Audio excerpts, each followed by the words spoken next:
drumbeat grows louder and louder every week, to the point now that they're making overt references to it on the broadcast. So there's plenty of other guys that have to get faster. Tom definitely is more deliberate in his conversations, always has been since he's been on tour. I just think about Joe Scover and when those two started working together, how their conversations always seem to just keep on going and going. The Smiley Show, only on SportsGrid. At some point, these ADs are to learn we don't need to hire ex-NBA guys. I need guys with college experience who's gone out and recruited, who know how to develop talent. NBA guys with no college experience don't work in college basketball. I understand they run NBA-style offenses, but it doesn't mean they can run college programs. Betting above the rim, only on SportsGrid. In a short format tournament like this, like the Olympics, now this is even smaller, only 4 teams, who's got the best goaltending?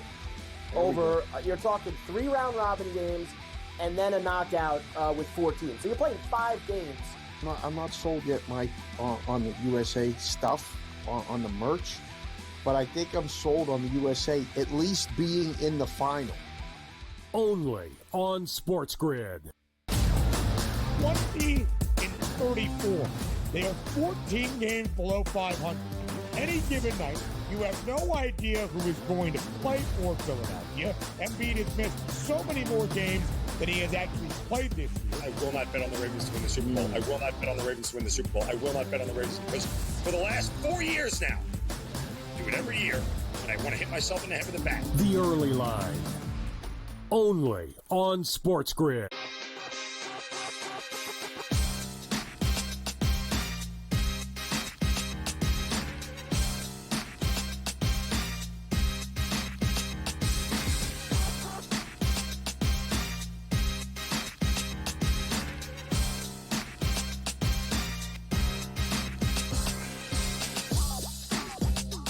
Whoa, what do you say?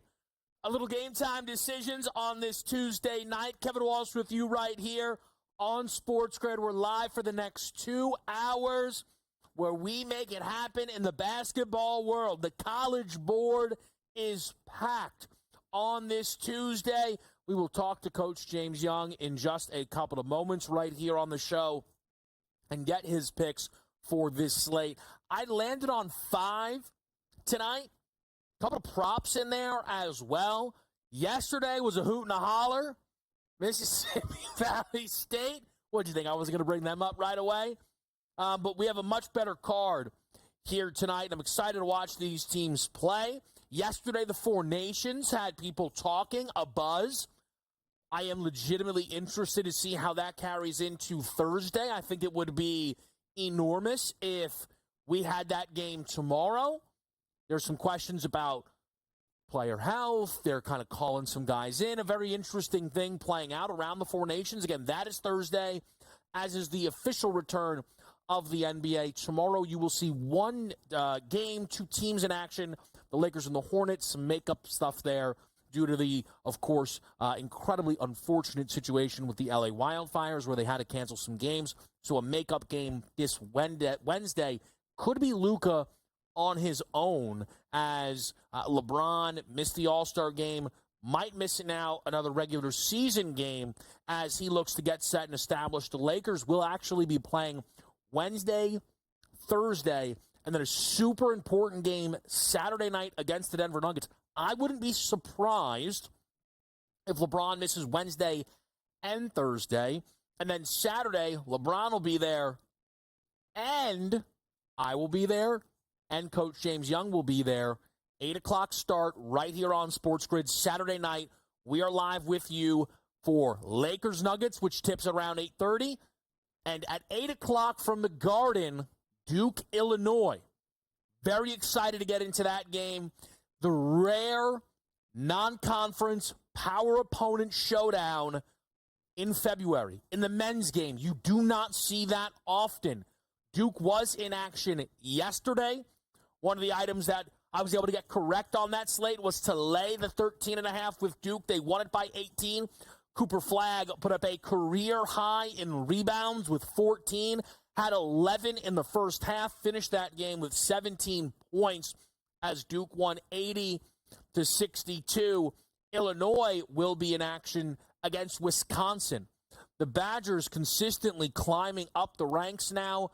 A road victory at Purdue really starting to shift this perception. 11th in the AP, 20-5 on the year, inside the top 10 in KenPom, a 3.5-point favorite in that game. I have a lean towards the over. I'm a bit tempted by the Illini's team total. I've not played it yet. The big game in the Big Ten tonight is Purdue-Michigan State. I have played in that game. So let's get into tonight's card, and we will start there with 7 o'clock action between two top 15 teams in the country in Michigan State and Purdue. And I took the 3.5 points with the Boilermakers. So there is a few things that you can kind of lean on here within this game. I imagine anyone betting Michigan State is leaning on them being at home, which is understandable. Michigan State did just lose their most recent home game to Indiana.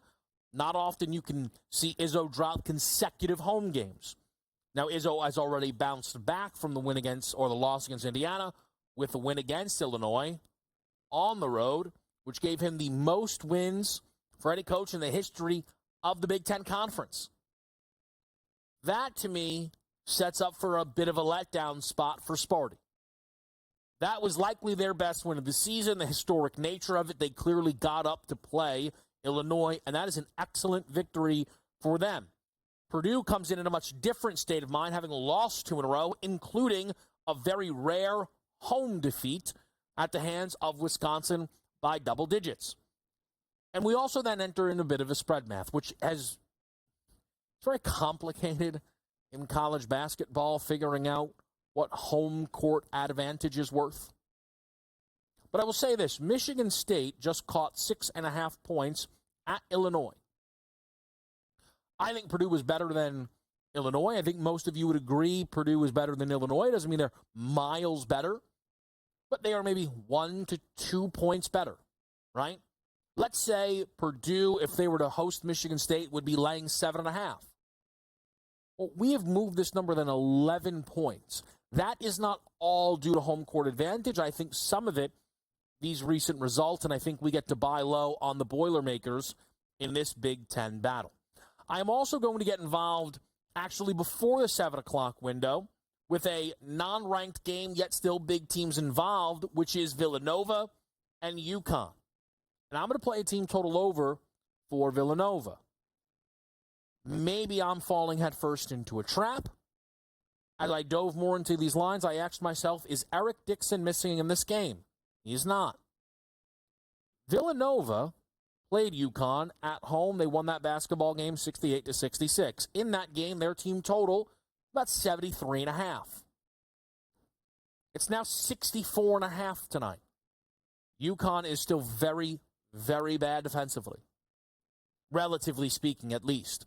I know they are slow. I know Villanova is slow. Villanova is good offensively. They have been throughout this season.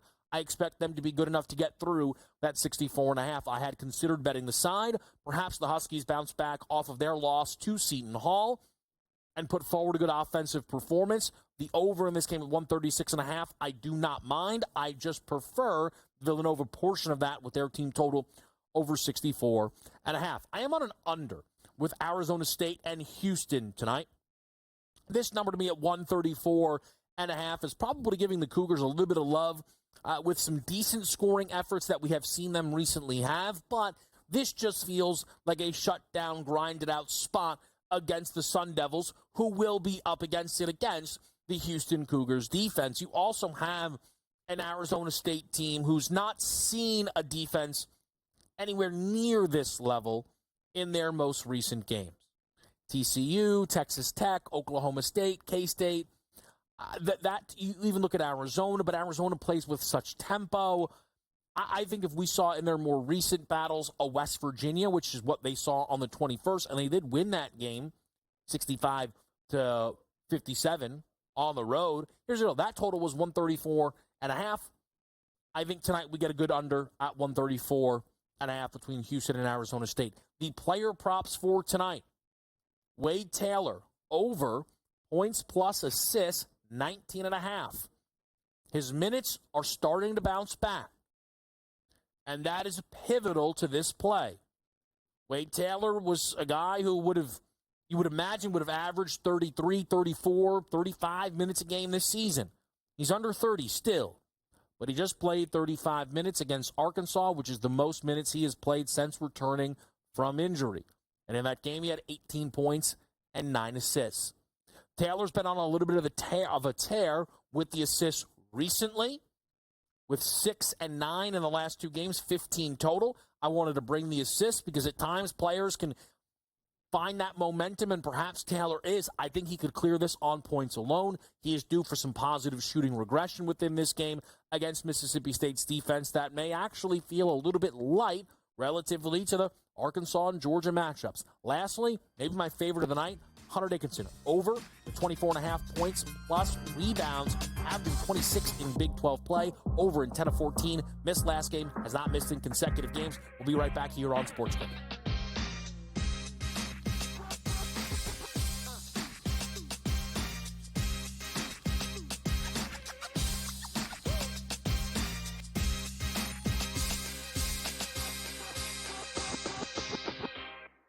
So my team didn't win this weekend, but I still did with this app that's taking over the game. Sports Millions Pick'em lets you make quick and easy predictions. Pick your favorite players, go higher or lower, and you can still win big even if your team loses. Plus, the multiplier is insane. With just a few picks, you can win big money. So get on it. They've got a welcome bonus to help you start off your winning streak.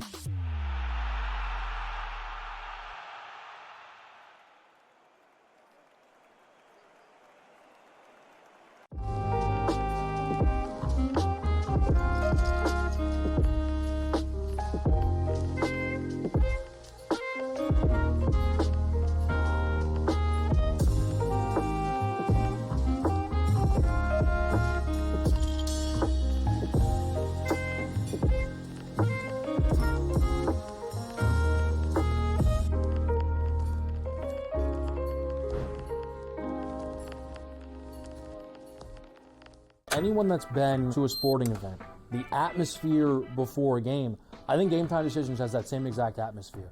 This is our arena. This is what we do. There is going to be an energy to Game Time Decisions that you will feel night in and night out. The excitement you get when you lock your bets in, when you're figuring out what you want to do, we can zone in on the biggest games each night. I want this to be the place that people come to before the games start so they feel as ready as possible to lock in their cards. We are going to hit every single one of those markets that you need to know about. We're going to go through every single thing, and I've got a great team behind me that's going to help me get the job done. There is not going to be a better place, I promise you, than Game Time Decisions to get that new information, react to it, and be able to then bet accordingly. We will have everything at our disposal, and we will use that to our advantage. I'm Kevin Walsh. Tune into Game Time Decisions from 6 to 8 p.m. Eastern on SportsGrid. The two guys that can do it all. Too much electricity this morning. This is a good time. We're having a lot of fun. I had to do a triple take. Ka-ching! Why? Because of parity. I didn't mean to offend. Yeah, it's not going to happen. Load management is a dirty word. Let him rip. You know what? Circumstances provide the results. What? How do you do this one? Oh, Donnie, you got such a good show there. A network that is booming. The Early Line, only on SportsGrid.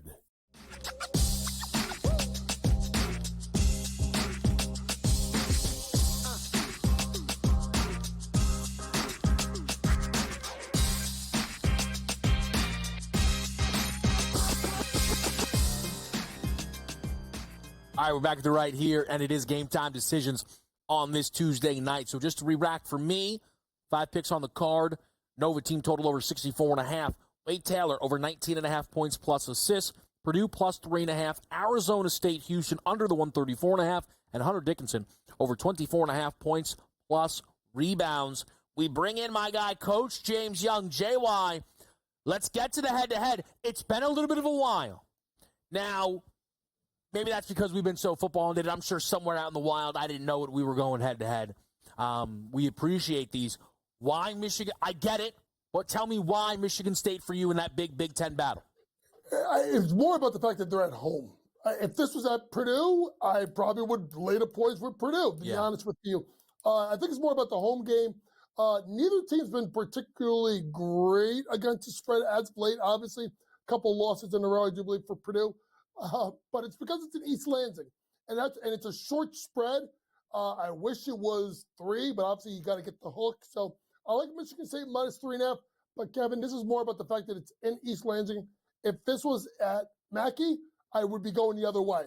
This is more about who's the home team tonight.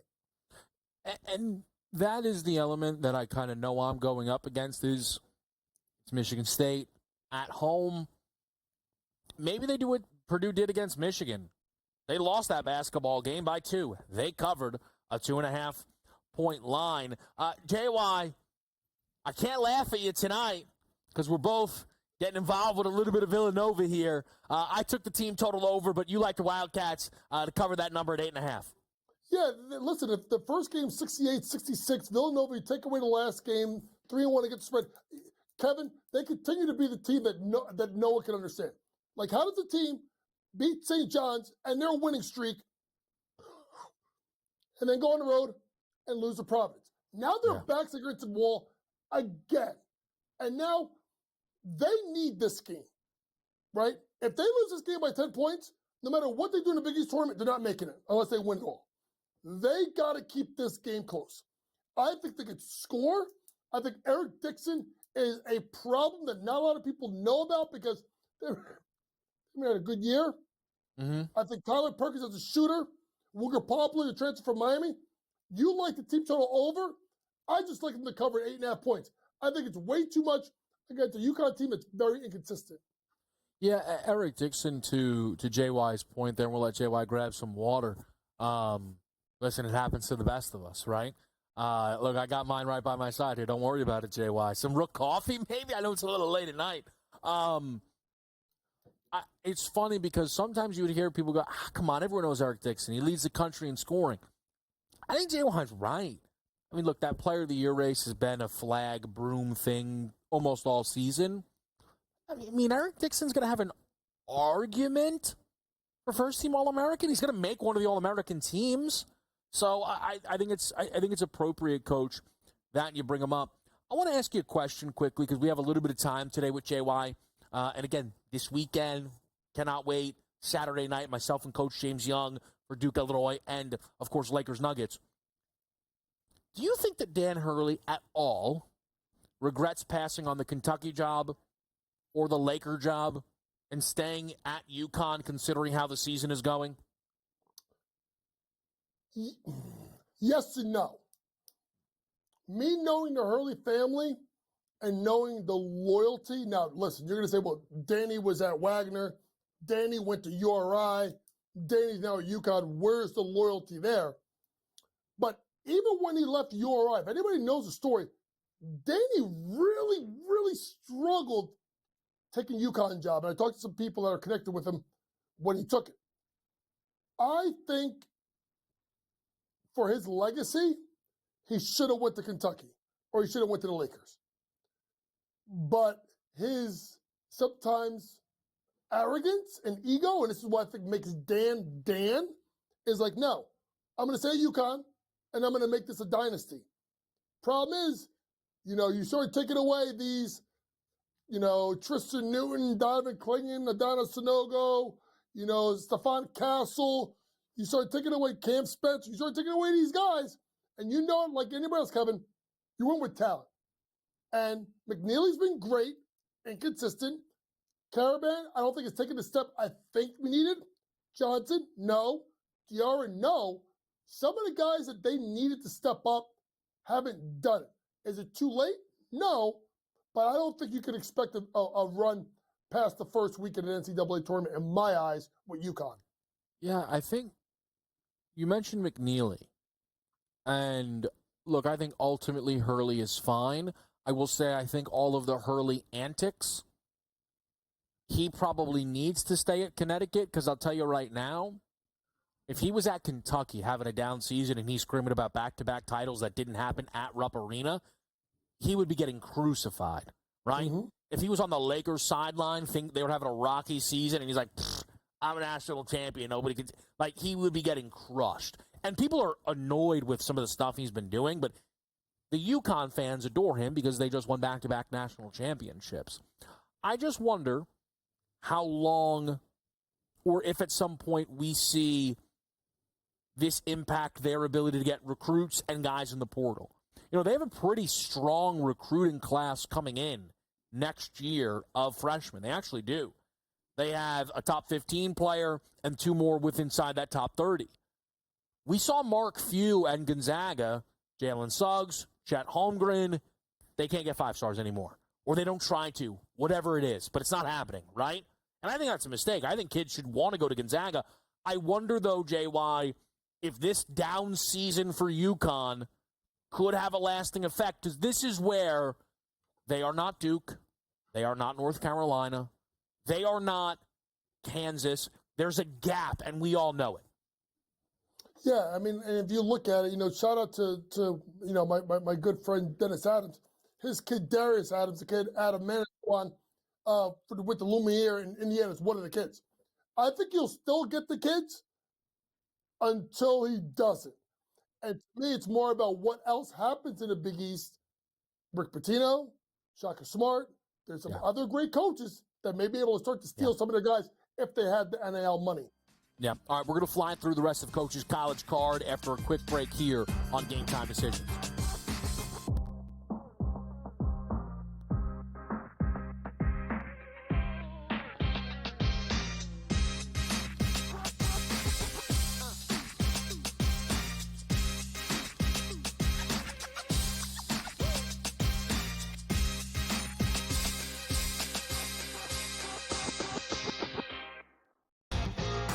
Slow play drum beat grows louder and louder every week, to the point now that they're making overt references to it on the broadcast. So there's plenty of other guys that have to get faster. Tom definitely is more deliberate in his conversations, always has been since he's been on tour. I just think about Joe Scover when those two started working together, how their conversations always seem to just keep on going and going. The Smiley Show, only on SportsGrid. At some point, these 80s are going to learn we don't need to hire ex-NBA guys. I need guys with college experience who's gone out and recruited, who know how to develop talent. NBA guys with no college experience don't work in college basketball. I understand they run NBA-style offenses, but it doesn't mean they can run college programs. Betting above the rim, only on SportsGrid. In a short format tournament like this, like the Olympics, now this is even smaller, only 4 teams, who's got the best goaltending? Over, you're talking 3 round robin games and then a knockout with 4 teams. So you're playing 5 games. I'm not sold yet, Mike, on the USA stuff, on the merch, but I think I'm sold on the USA at least being in the final. Only on SportsGrid. Pitino himself, in a clip that we just played, said basically the stats are not backing up the team's wins. St. John's is offensive glass. That's where a lot of opportunities for St. John's came from. St. John's does not shoot the basketball well. It might even be fair to say they shoot it poorly. They were 3 of 16 from deep last night. But it doesn't seem to matter to them. Newswire. Only on SportsGrid.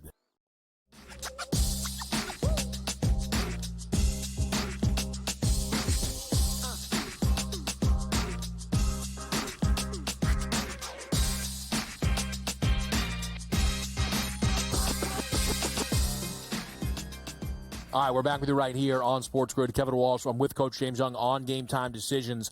JY, let's run through it here. Talk to me, college basketball card. You like Michigan State. You like Nova. What else do you like here tonight? Yeah, I like Iowa State's team total over 80.5. I think that when you think about T.J. Ossenberger's team, you think about the defense, they're healthy now. I think they can get up and down and score versus a Colorado team that is not very good. We talked about Nova. We talked about Xavier. Maybe we didn't. -7.5 tonight. This is a big spot for them, Kevin. They can't slip up. They're right. They're so square in the bubble They need, in my opinion, I think they need to win by double digits to kind of keep momentum, even though they had that tough loss at Villanova on Super Bowl Sunday. Lastly, you went Hunter Dickinson. Yeah. I went Kansas. There is not a team that, like, this is a team that is so far underachieved, and everyone is written them off. And you look at Dickinson, Mayo, Storr, Harris, Abrams, and builds up, and you're like, how is this team not better? Second game with travel partners going to Provo after being at Utah. Give me Kansas plus 2.5. I actually think they win outright on the road. That is going to be a fascinating team to follow. I have a Kansas Big 12 win total under, but they have to win out for me to lose, so you can have it tonight, JY. I don't see any world they win out. I cannot wait to see what their rematch with Houston looks like, because that was a real turning point moment for Kansas on the season. That was a 1-of-1 loss, and I feel it's really rocked them since. But JY, look, appreciate it. We'll likely link up on Thursday, and then again Saturday night we'll make it happen. Enjoy the games tonight. Best of luck with the action. And real quick, Kevin, that game with Kansas, as much as it did it bad for Kansas, it helped turn Houston around too, because they had struggled the month before. See you next time. Yep. All right. Awesome stuff there from Coach. And to JY's point, I thought Houston winning that game against Kansas was going to move their numbers a lot more. Since that game, they've lost once.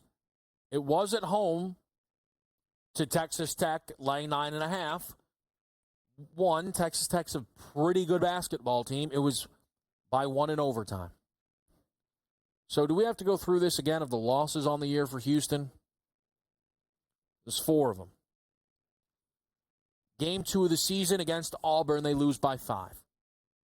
Since then, the other 3 losses, all of them in overtime.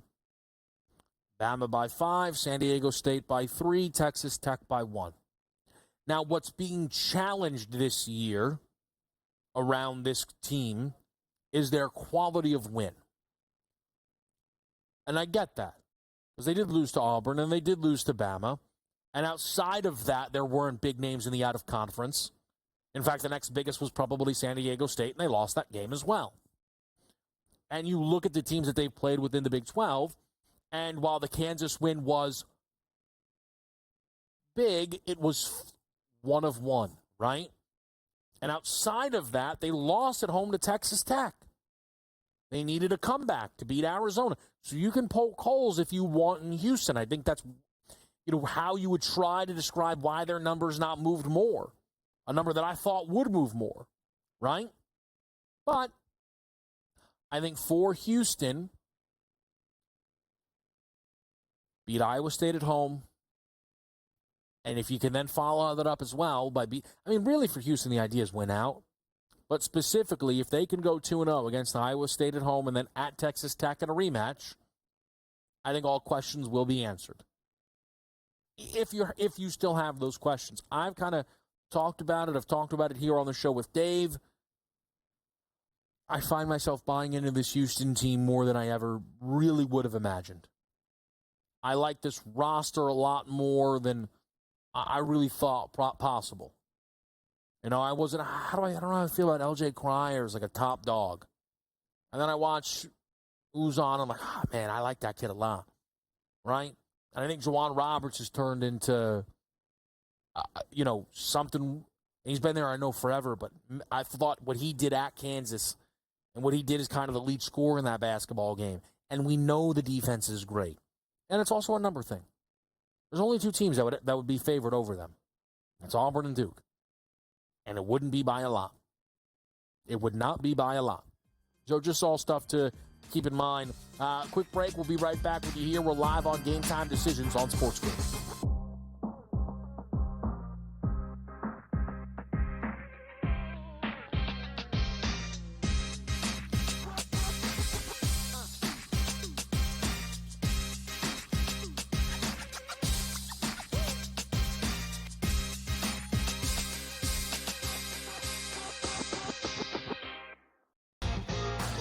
slow play drum beat grows louder and louder every week to the point now that they're making overt references to it on the broadcast. So there's plenty of other guys that have to get faster.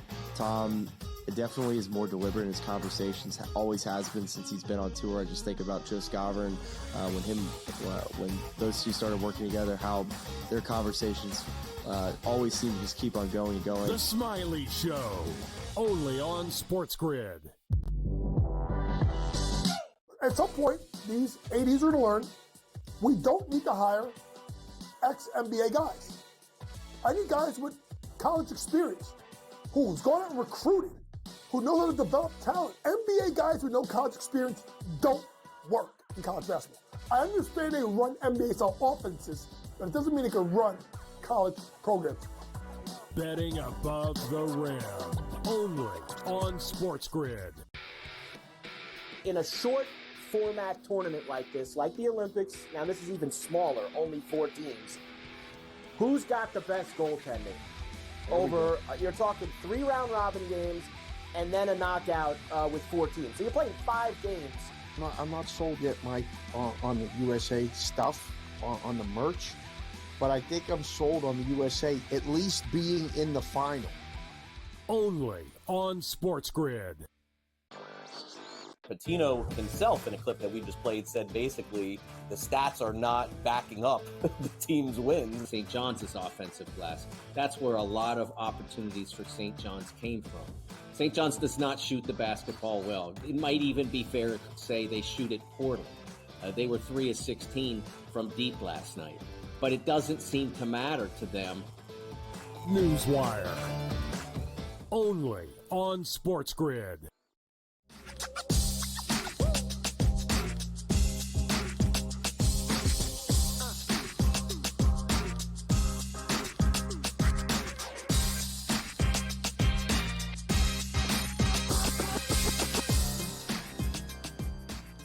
Back right here on SportsGrid, it is Game Time Decisions. We've made some decisions tonight. One of them is going to get underway right now with the Villanova team total over 64.5 against UConn. I think we've got ourselves a pretty good number here.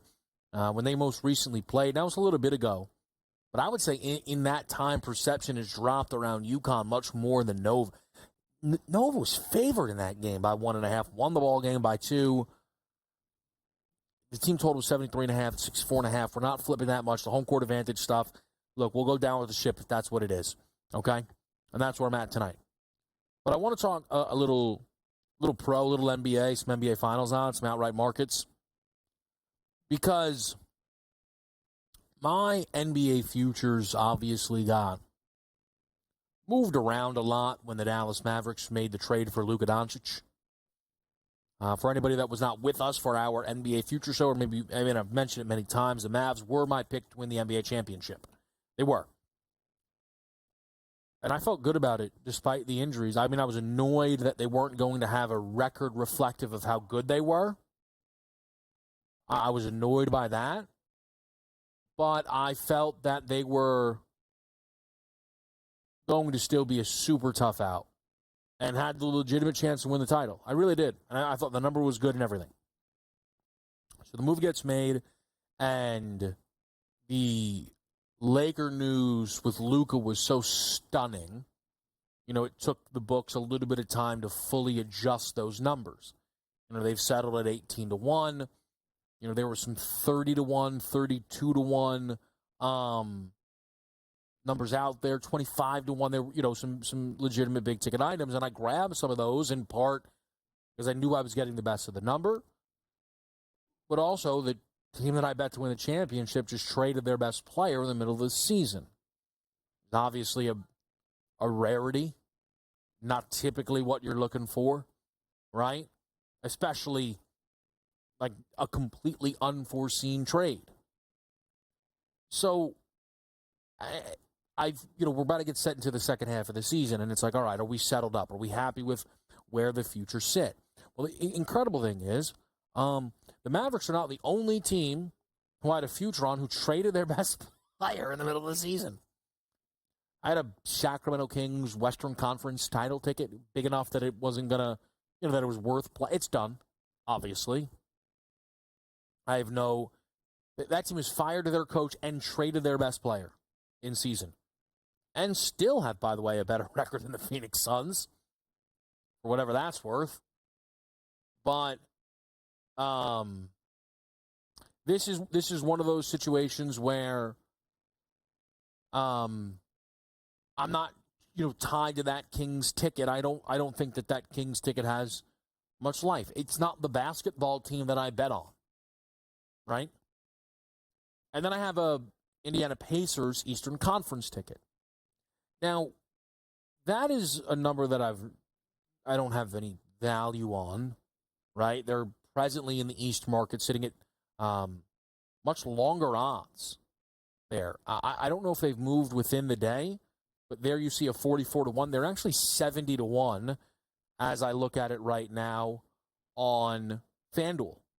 And I'll double-check that number over on DK just to kind of get a full scope of where the number is around that team within the Eastern Conference. 40-1. That's odd.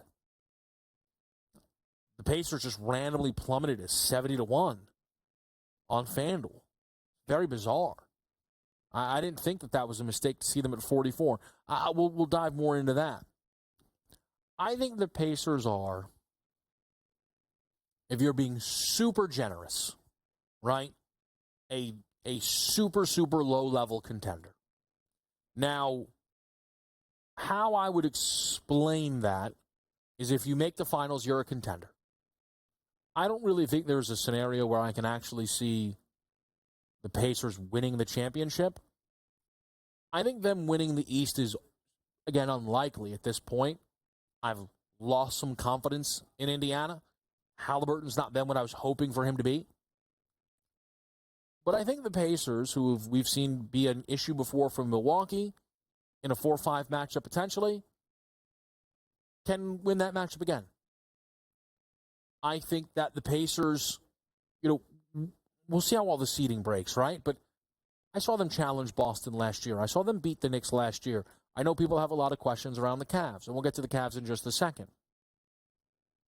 But the Pacers, to me, at minimum appearing in the Eastern Conference Finals, does not feel like an insane concept. I feel similarly about the Memphis Grizzlies in the West, right? When you compare Memphis is 11-1 in the West. And I know that probably will seem unfair. I'm comparing a 36-18 team to a 30-23 team. There's a legitimate gap there, but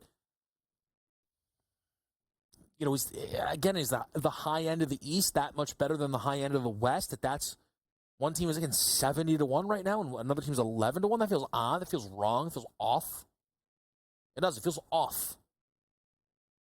So I have this Pacers ticket. We'll see. But as I, again, was kind of going through tiers of teams, right? Tier 1 of NBA title contenders has a unanimous 2 inside of it with Boston and Oklahoma City, and the market reflects that. In fact, on DraftKings, Oklahoma City are the NBA title favorites. Believe it or not. Plus 235 on DK. Much different number on FanDuel, plus 175. Much different number. And that could be because Oklahoma City would have home court advantage, likely if they played, if you look at their present records, because Oklahoma City is going to have home court advantage throughout the Western Conference portion of the postseason, where Boston is unlikely to catch Cleveland. If things hold, there's not a big injury for the number 1 seed in the Eastern Conference. And potentially then, I think, according to the books, get a more difficult round 2 matchup, having to play the New York Knicks. The Cavs, 7-1 on DraftKings, but 9-1 on FanDuel. And again, I'm not sure I feel I have the ability to get in again. It's been a bizarre season for me already within the futures market, right? But the Cavs at 9-1 feel like they are not getting enough credit for the season that they are having. We've seen teams have great regular seasons, and we know that ultimately it's not going to result in a championship, right? Cleveland is 44-10. It's the same record as OKC. Cleveland has beaten Boston this season. Cleveland has beaten the Oklahoma City Thunder this season. They would have home court advantage over Boston, most likely in a playoff series. And while it's not projected, it may be Oklahoma City. And where I feel Cleveland's gap is a little bit too far, you would probably look in Cleveland and go, okay, like this core they've not made a finals, they've not made a conference final. That's true of OKC. And in fact, Donovan Mitchell, right, has more postseason reps under his belt than anybody on OKC. Donovan Mitchell does have more of a postseason pedigree than, again, the guys on the Thunder. I prefer the Thunder to that team. The Thunder should be booked in front of Cleveland. 2-1 compared to 9-1. Again, I don't know if I have the ability right now to really grab another guy, grab another team, grab another horse in this race, especially near the top, which is where Cleveland is. But I was sure Cleveland shouldn't be 5-1.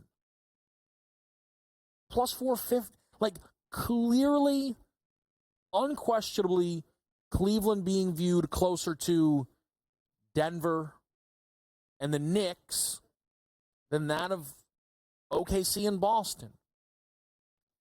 An eye-catching thing, I think, to consider if you're still looking to get involved potentially within the NBA's future market. We'll reset the college basketball board. We're with you here on a Tuesday night on SportsGrid.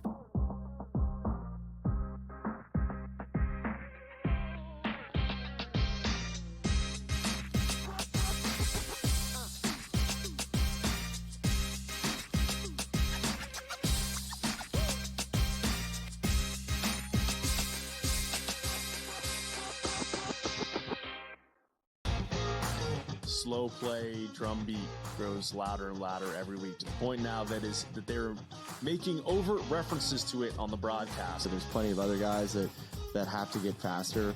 Tom definitely is more deliberate in his conversations, always has been since he's been on tour. I just think about Joe Scoverin, when those two started working together, how their conversations always seem to just keep on going and going. The Smiley Show, only on SportsGrid. At some point, these 80s are going to learn we don't need to hire ex-NBA guys. I need guys with college experience who's gone out and recruited, who know how to develop talent. NBA guys with no college experience don't work in college basketball. I understand they run NBA-style offenses, but it doesn't mean they can run college programs. Betting above the rim, only on SportsGrid. In a short format tournament like this, like the Olympics, now this is even smaller, only 4 teams, who's got the best goaltending? Over, you're talking 3 round robin games and then a knockout with 4 teams. So you're playing 5 games. I'm not sold yet, Mike, on the USA stuff, on the merch, but I think I'm sold on the USA at least being in the final. Only on SportsGrid. Patino himself, in a clip that we just played, said basically the stats are not backing up the team's wins. St. John's is offensive glass. That's where a lot of opportunities for St. John's came from. St. John's does not shoot the basketball well. It might even be fair to say they shoot it poorly. They were 3 of 16 from deep last night. But it doesn't seem to matter to them. Newswire. Only on SportsGrid.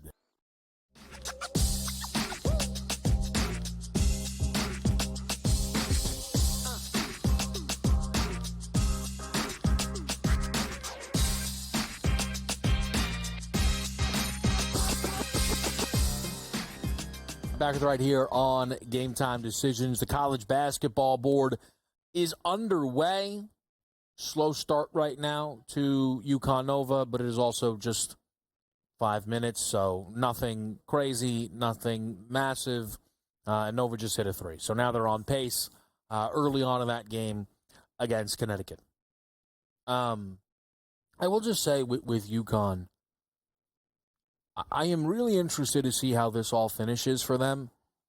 I'm sure everyone is. Hurley is one of the biggest names in the sport. We know that. This is a team who's won back-to-back national championships. they presently sit at 65-1 to win a third consecutive national championship. They do not look like anywhere near one of the best teams in the country. And some of the losses feel very uncharacteristic of what I think people have subscribed as a Dan Hurley team. The thing was, they were 4-3, and then they kind of flipped that around. They were 12-3. They got off to a great start within Big 12 play. They lost. Their losses have been close. They've not been blown out, but typically losing to Nova, at home to Creighton, at Xavier, you wouldn't expect those for UConn. And I know they've dealt with some injuries, and some feel like they've dealt with some poor shooting luck, UConn. I think tonight's a great test. I think laying 9.5 to what is still a solid Nova team. It's not a great Nova team. It's not a Jay Wright Nova team, but it's a solid Nova team, is a good test to see where this team is and where this team is going, I guess. Where this team is going off of the loss to Seton Hall. They're going to follow it up by playing St. John's, right? At the Garden. Good test for when that tournament comes around. They still have a game against Marquette. Just kind of starting to canvas that national championship mark. Again, I'm almost assuredly done. I have a Duke ticket. I have a Houston ticket. We're going to bet, 2 of the 3 favorites, and then add another. It's very, very unlikely. There's a Purdue Final Four ticket that's, likely where it stops for me. But for you, who maybe have none of those tickets, maybe have no tickets, maybe you're waiting for the bracket to be set, when it gets set, because UConn is going to be in the field, right? At least every expectation is UConn is going to be in the field, right? Currently an 8th seed projected by Bracket Matrix. Some spots think they're a 7. So some movement could potentially come in with UConn, again, depending on how they handle St. John's and Marquette, and, of course, tonight against Villanova. But you have to imagine that they are going to become a popular bet at better than 50-1. Because when the bracket is set, you will be reminded that Dan Hurley, forget winning, has covered every tournament game for 2 straight years. I mean, they've gone into these tournaments as the best team. They've rolled. I mean, they have absolutely steamrolled teams. You look at that game against Purdue last year. They had 6.5 against a fellow 1 seed. And Purdue, really, I think for all intents and purposes, probably the second best team in college last season. Best player in college. 75-60. Right? Beat Bama by 14. The Illinois game was kind of like, oh my goodness, right? When they went on that insane run to start the second half against Illinois. Not the same team, right? There's no Donovan Clingan on this roster. But I think you are going to see, when we get there, there's going to be some buy on UConn. I really do believe that. Does that mean you need to run and buy in on UConn right now? No. Not necessarily. You can, right? At 65-1, I mean, you always want to look around, top of the number. I like to bounce around just between kind of the 2 top books, but you can look across the map as much as you want. They're 50 on DK, so again, 65. You might be getting the best of that number. You just bank on Hurley. You just bank on her. Because here's the thing. The UConn, no one would rank them as a top 10 team. Everyone would still rank Hurley as a top 10 coach. And maybe would still, in fact, I'm sure if you kind of asked 100 college basketball writers, enthusiasts, people around the game, best coach in college, I feel like he would probably still win. It wouldn't be unanimous like it would have been at the end of last season. Some Bruce Pearl bets, Kelvin Sampson bets, right? You would get some other votes, but I think Hurley may still win that. And there are years where a Tom Izzo team is checked into a tournament, don't look that great, don't look that fierce, and 8 seed, whoops, what do you know? Hate to play Izzo in March, right? That Hurley buzz feels like it's going to happen. Now, not if they get rolled by Villanova, who they're down 14-6 right now. But maybe even if they do get rolled by Nova tonight, as long as they make the tournament, right? I think UConn is going to get that buzz. I think they're going to draw tickets when we look at the national championship market. I think that's what we're going to expect for UConn. I just think it's something to keep your eyes on, again, because this is going to be, it's that time of the year now, right? We put the football away for a moment, not fully. They're going to start franchise tagging guys. In fact, we're going to talk to Mike Blute in just a little bit here on the show tonight, because there's some big NFL news that's going to happen. But right now, for people who are looking to, get stuff down, your night tonight, you're betting a lot of college, and futures-wise, you're primarily likely looking at the college basketball board. And the more you talk about it here, like, if UConn does lose this game tonight, how big of a number could we see? How big could that number possibly be when we talk about the UConn Huskies heading into the tournament, looking for a three-peat? I guess we'll see. We're going to talk some more college basketball, the player props for me tonight. Wade Taylor, Hunter Dickinson. Let's see what else is on the menu with you right here on SportsGrid.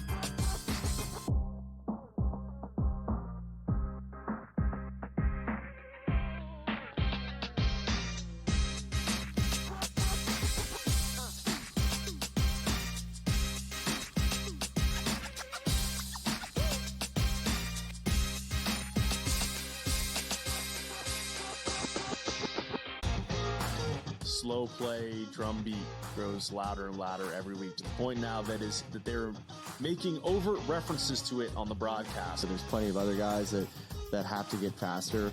Tom definitely is more deliberate in his conversations, always has been since he's been on tour. I just think about Joe Scover when those two started working together, how their conversations always seem to just keep on going and going. The Smiley Show, only on SportsGrid.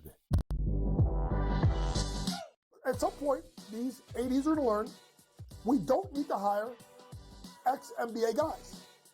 I need guys with college experience, who's gone out and recruited, who know how to develop talent. NBA guys with no college experience don't work in college basketball. I understand they run NBA-style offenses, but it doesn't mean they can run college programs. Betting above the rim, only on SportsGrid. In a short format tournament like this, like the Olympics, now this is even smaller, only 4 teams, who's got the best goaltending? You're talking 3 round robin games and then a knockout with 4 teams. So you're playing 5 games. I'm not sold yet, Mike, on the USA stuff, on the merch, but I think I'm sold on the USA at least being in the final.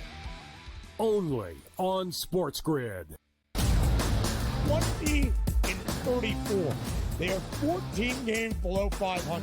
Any given night, you have no idea who is going to play for Philadelphia. Embiid has missed so many more games than he has actually played this year. I will not bet on the Ravens to win the Super Bowl. I will not bet on the Ravens to win the Super Bowl. I will not bet on the Ravens because for the last 4 years now, I do it every year, and I want to hit myself in the head with a bat. The early line, only on SportsGrid.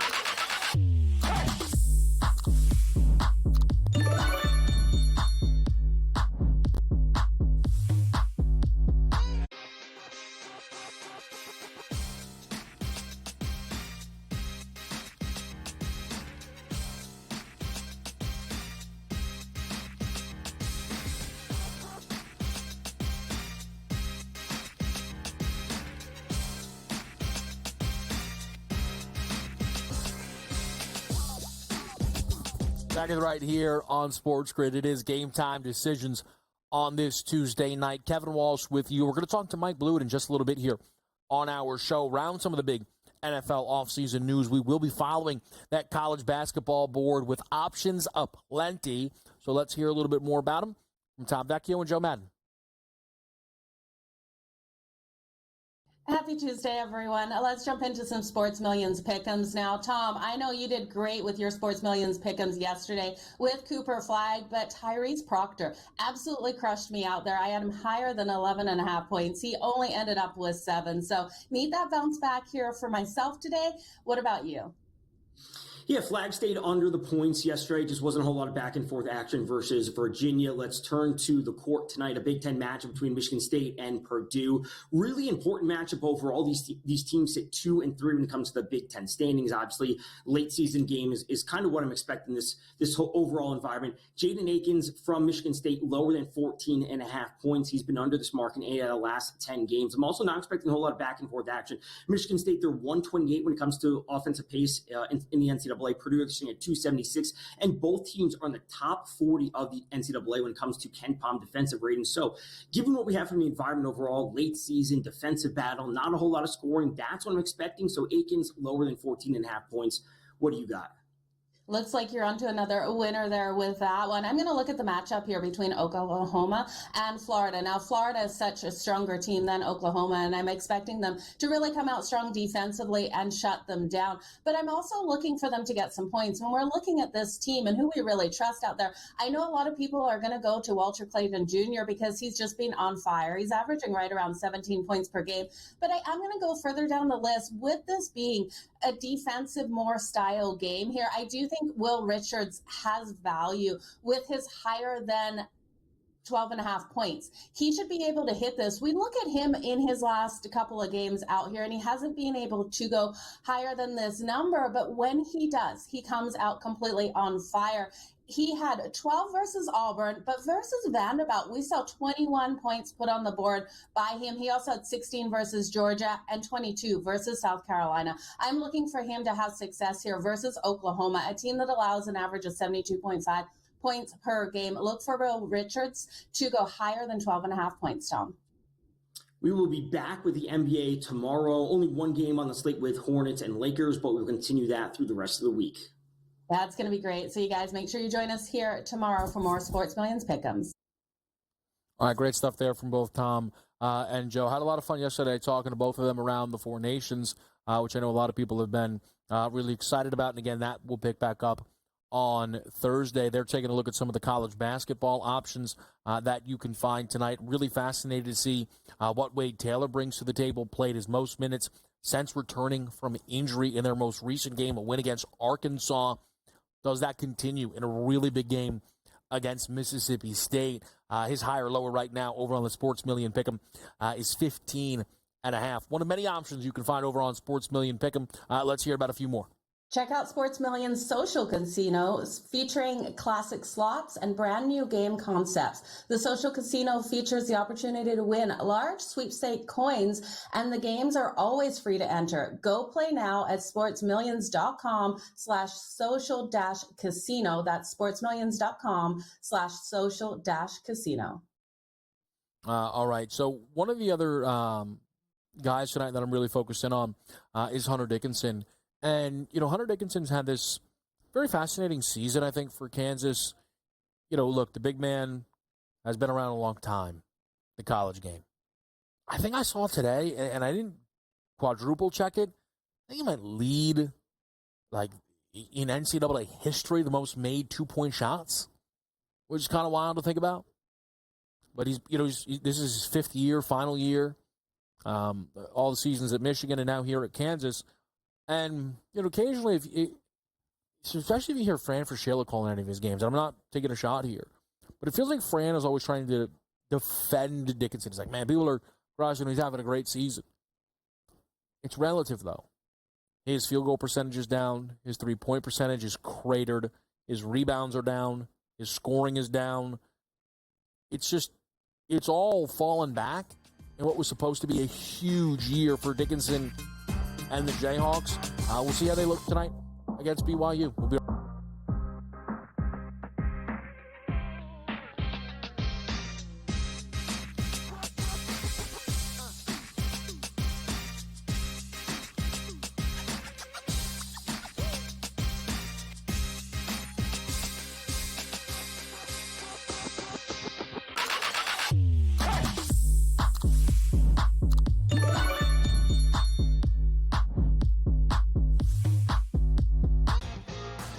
slow play drum beat grows louder and louder every week to the point now that they're making overt references to it on the broadcast. So there's plenty of other guys that have to get faster.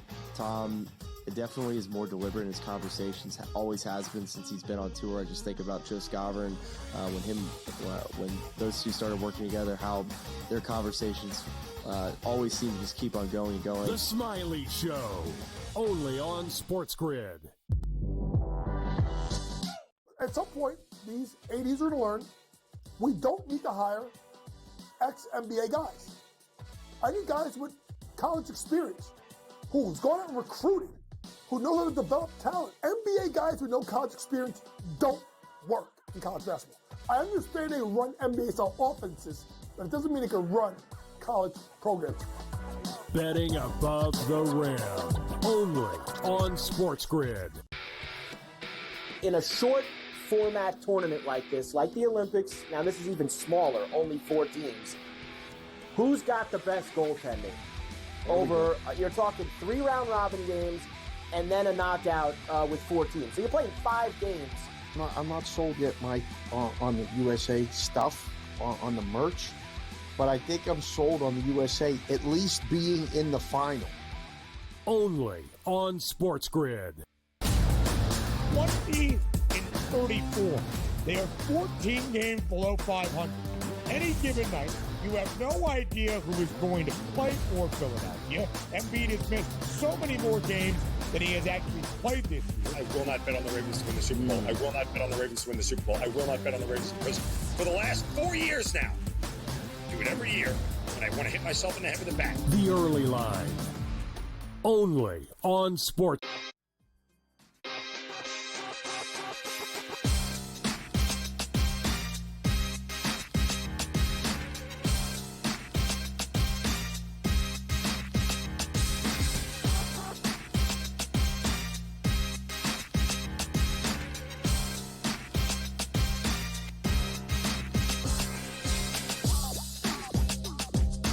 Game time decisions with you here on this Tuesday night. Getting underway, Wade Taylor over 19.5 points plus assist prop. Like Taylor in this spot against Miss State, as well as the Purdue plus 3.5 bet in their game against Michigan State. Back in the Boilermakers, despite not having home court advantage, I think they're the better team. We actually just saw them lose against Michigan as a 2.5 point underdog, but cover the game. 3.5 points could come into play. I do think they win it, having lost 2 in a row, and we see Michigan State coming off of an emotional win. Izzo history, playing Illinois on the road, best win of the season. I think we got a good spot here tonight with Purdue. You know, a little bit of shame on me tonight with this college basketball card. People are saying, Kev, you didn't hit the big game. Eagles are playing. The Boston College Eagles playing Virginia Tech. You know, people say, man, okay, you know, K-Dub's always talking Eagles, man. Well, if it's me and Mike Blewett, you better believe we got to talk some Eagles here. Mike Blewett joins us now on Game Time Decisions. Mike, how we doing? Good. Have not been a lot of dubs in conference play. No. But kind of do. Not enough people are talking about it. And that's why we're here. Like we're due? Yeah. It's all right. Lost so a triple overtimer, double overtimer. Oh, my gosh. Law of averages. Law of that. I mean, it would have been something had you lost NC State in overtime. That actually would have been kind of awesome. Probably historic, if I actually had to guess. Yep. Yeah, had him beat, and then NC State covered. Yeah. Well, Big hey. overtime for the Wolfpack. You know what? I mean, look, since you brought up Eagles, Mike, you were doing in-game coverage when the Philadelphia Eagles won the Super Bowl. Yeah. And, you know, I was texting Mike. I don't remember if it was post-pick 6 or post-Zach Bond interception. I think in all caps, available for any live hits or guest appearances you might need. Mike, can you just take me back to watching that game, breaking down that game, reacting to the Eagles ultimately really destroying the Kansas City Chiefs on the biggest stage? So, obviously, when you're covering a game live like that, you're hoping for a little bit more juice. It was stunning, obviously, for Eagles fans like yourself. It was glorious, an unbelievable night to be an Eagles fan. I think the good news for us, though, frankly, in the broadcast is that the game was dead at halftime. Probably sooner, but definitely dead at halftime. It's 24-0. The Chiefs have come back from 24 down, but not against a team like that. But given what we do, there were props that were live. There were live lines to be bet on. Ranieri took the Chiefs plus 24.5 or whatever it got up to. So he covers. Worthy goes off just statistically. Mahomes goes over. So there were things that the books got beat on late that we could root for or root against. We both had some pretty bad bets, obviously, pre-game bets, but it was still all good. Harrison Butker didn't even get dusted off, let alone get anywhere near his props. So that was a difficult one for me to swallow. And I think Ranieri had an under on sacks, which the Eagles beat on their own. So some tough beats out there, but it's our own fault. Eagles deserved every bit of the success that they had. Yeah, it's actually funny. I bet under 5.5 sacks. I talked about it on the show.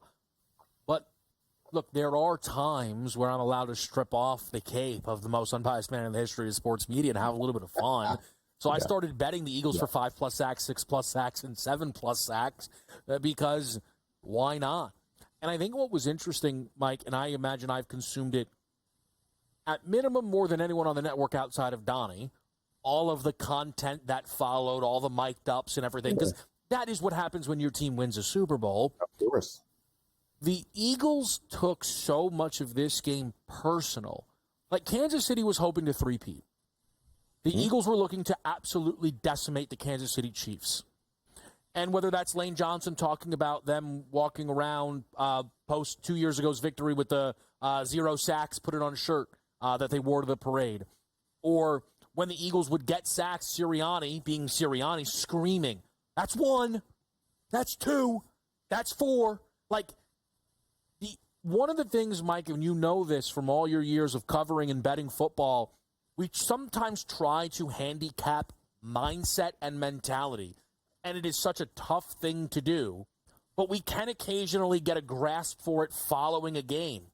And it became clear to me, that the Eagles' mindset was on a completely different level than anyone entering into maybe a Super Bowl in recent memory. I think that's fair to say. Obviously, the only game that played out like this did was the Broncos-Seahawks Super Bowl, right? And I've been on air for both of them. I was live for this one, but did the run-up to that Seahawks-Broncos Super Bowl, which happened at MetLife Stadium. Interestingly, Kev, I found both of those games really difficult to handicap. I couldn't get a really good read on that Broncos-Seahawks Super Bowl. And the first offensive play, safety. And then it was off to the races, 22-0, pick sixes by Peyton. Similarly here, I knew that the Chiefs had some vulnerabilities. I thought the Eagles had perhaps less, but still vulnerabilities that the Chiefs could exploit. But I did say that if you're an Eagles backer, I would bet up to -9.5. Because I didn't think the Eagles were going to be in a close one and win it. And I thought there was a window in which, all right, the Chiefs' offensive line just isn't going to be able to do enough in order to keep Mahomes clean the whole game. Yeah. And that's ultimately what happened. Now, I didn't think it would be anywhere near a destruction like that. But I did think there was a path for the Eagles to win one going away, a 10-point victory. 31-21, something like that. Sure. And so I gave that one out. I thought that was a good one. And I had Saquon, if you're an Eagles backer, even if you weren't, I thought Saquon's over on rush attempts was my favorite prop, even though you had to pay a little bit of juice for it. Yeah, but it worked out because he didn't get close on the yards, which I took a part of. And it's funny. It's a great bet by you. It's a winning bet by you. I feel that me losing that bet is a big part of the reason actually why Kansas City got destroyed. Because Spags decided pregame, we'll take Saquon away any means necessary. And then in-game, it was like, well, hey, it's not going great. Hurts is completely dotting us up again. And it's like, yeah, but I'm not going to let Saquon hit a 60-yard home run. And then so Hurts just dotted him up for the entire game. And, again, the Kansas City offense could move the football. And there you have, again, one of the more dominant performances that we've seen in the Super Bowl. And, we start there because, again, Mike was doing a great job with the in-game coverage. And I know, this is – it's kind of like when you get to say Happy New Year. It's like, what's the cutoff? The 4th, the 6th, right? Good. Like, this is probably my last time to be like, hey, let me ask you what you thought about the game. I'll probably try and squeeze 1 or 2 more out. But Mike did the game, so I knew I had that level of grace.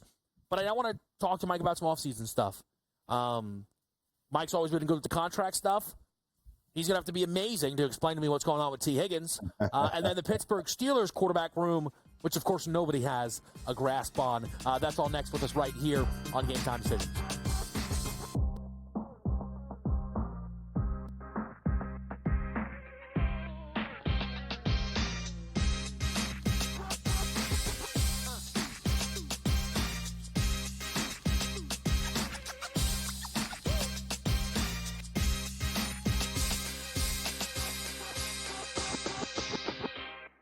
So my team didn't win this weekend, but I still did with this app that's taking over the game. Sports Millions Pick'em lets you make quick and easy predictions. Pick your favorite players, go higher or lower, and you can still win big even if your team loses. Plus, the multiplier is insane. With just a few picks, you can win big money. So get on it. They've got a welcome bonus to help you start off your winning streak.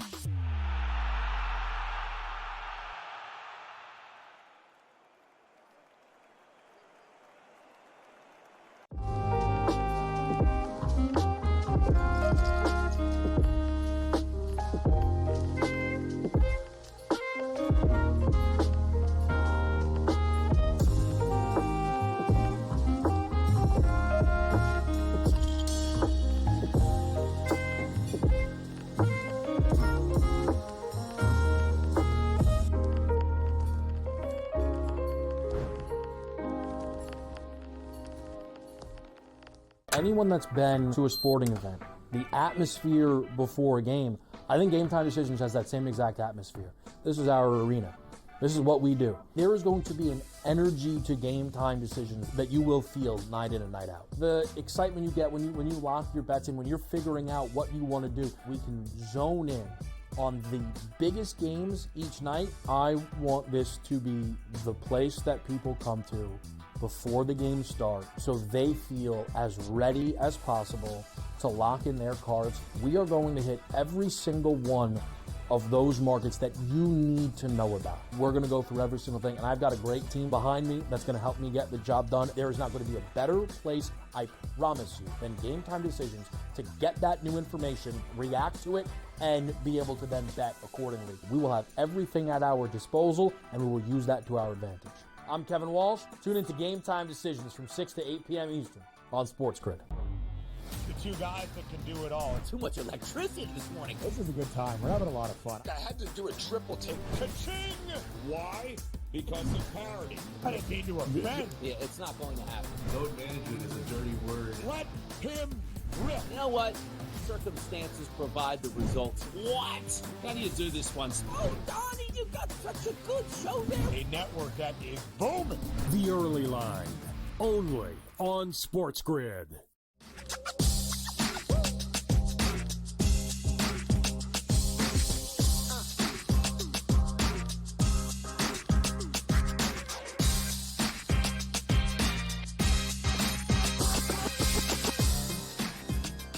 All right, we're back with you right here, and it is live on SportsGrid with Game Time Decisions. I'm Kevin Walsh.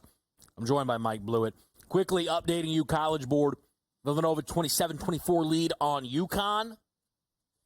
And then we're early in all these other games. 10-9 Michigan State right now. Wade Taylor, not doing a whole lot, just missing shots. That's all right. It's early. We're not going to hit that panic button just yet. I'll actually, Mike, I'm going to throw a college question at you because it is up your alley. And you know, Mike's around all these college teams, these players, these tournaments. But it's a question that for some reason might kind of bubble to the surface for me today. I've asked a few people. Dan Hurley and the season that he has had at UConn, do you think there is any regret for him that he passed on the Kentucky job and the Lakers job seemingly this offseason to stay at UConn? I don't think so. The Lakers job, we've talked about this in the past, was the offer a real offer, right?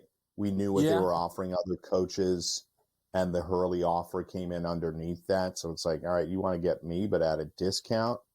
Obviously, it's a very prestigious coaching position, but his brother's coached in college his whole life. They are very much a high school, college basketball family legend. His brother's a legendary college player, and Danny played a lot of minutes. Danny and I are really around the same age. I watched him play live many times when I was a college student, when he was at Seton Hall. The stuff that he talks about, the brutal treatment that he received as a college player, was abundantly real.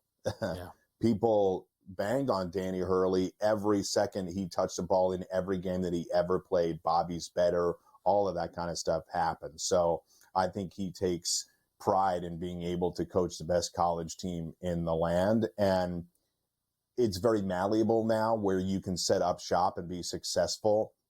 So Lexington, Kentucky is historically a sacred place in college basketball, but you don't have to do it there like you used to have to do it in the past, besides the fact that UConn's won more titles this century than any other college basketball program. You can set up shop there. You can set up shop in Lubbock, Texas, or College Station or Auburn or wherever else and have success because of transfer portal and NIL decisions that players make year in, year out.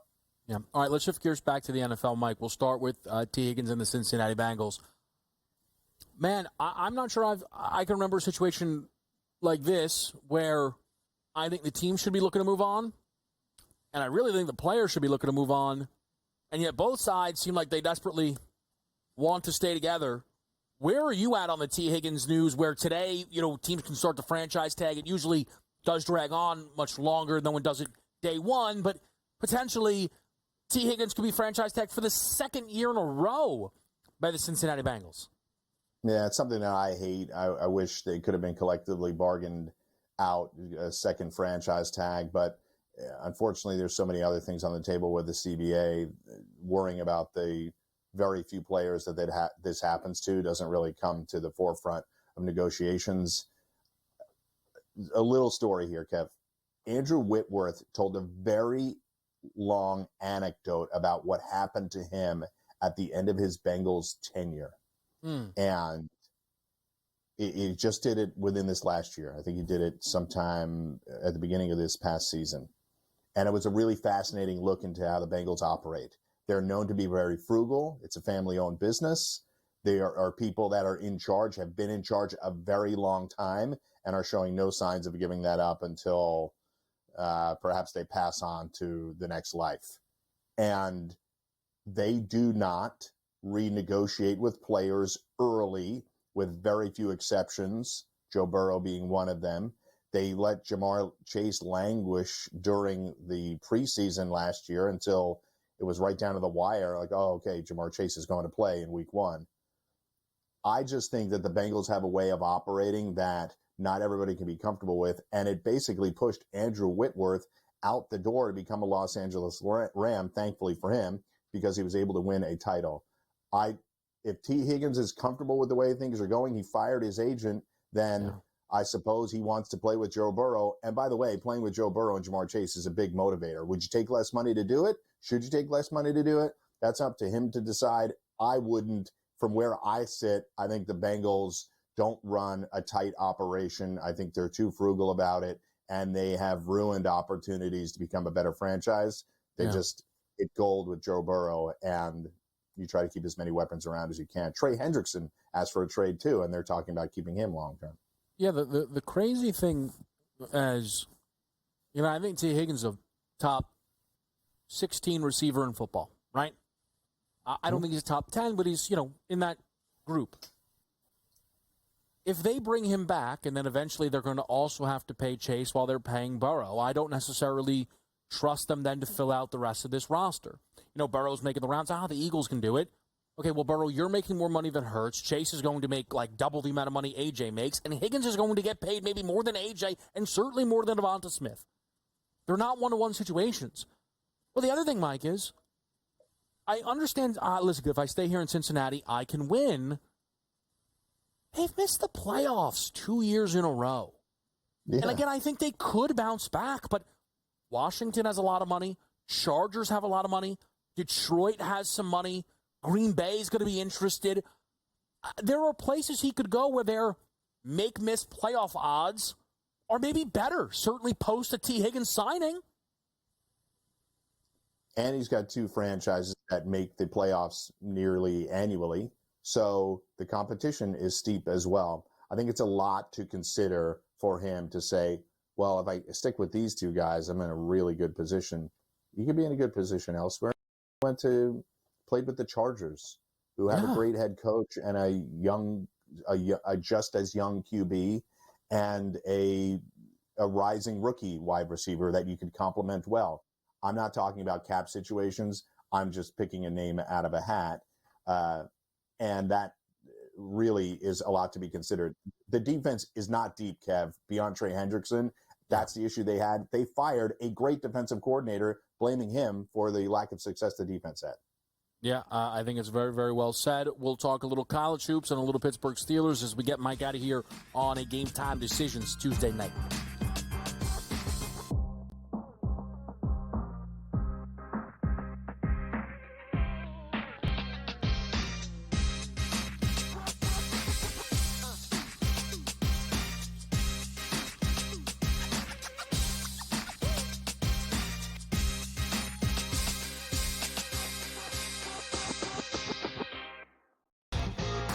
Slow play, drum beat grows louder and louder every week to the point now that they're making overt references to it on the broadcast. So there's plenty of other guys that have to get faster.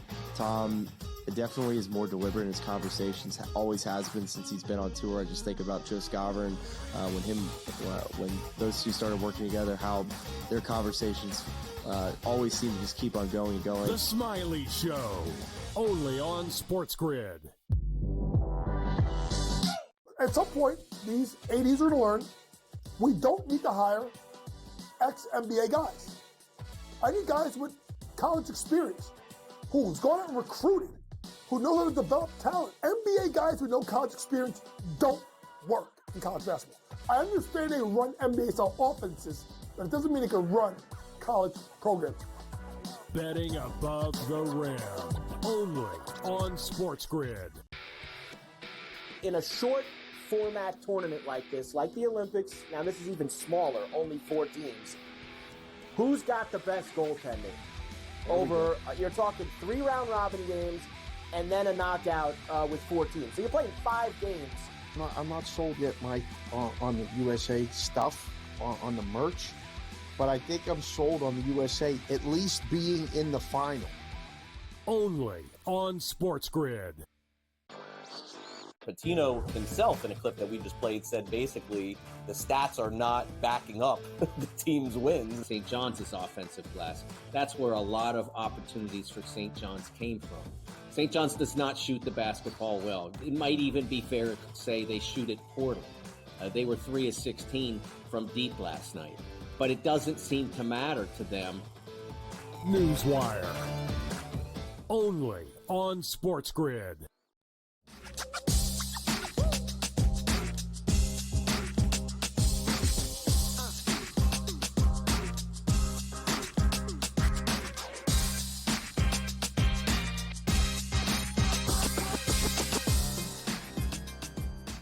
Here with Mike Blue with you on Game Time Decisions. UConn down 8 at the break. The game is picked now against Villanova.